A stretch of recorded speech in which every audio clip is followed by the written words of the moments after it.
V temné místnosti se 18letá Anna snažila usnout.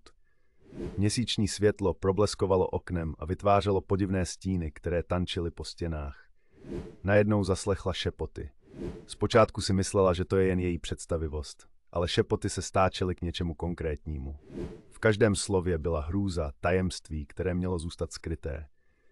Hlas, jakoby z hlubin zapomnění, jí vyprávěl o rodinných hrůzách, o temných skutcích, které její předci páchali v noci.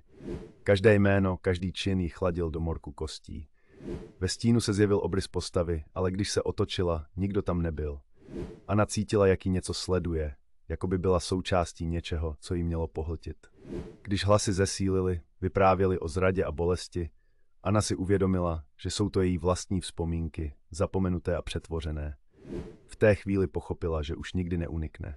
Zatímco se šepoty stávaly stále výraznějšími, ve vzduchu se rozhostil chlad a Anna se ocitla tváří v tvář svým vlastním démonům.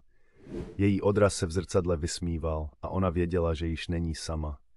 Všechny hrůzy, které se snažila potlačit, se vrátily a ona se stala vězněm vlastního strachu.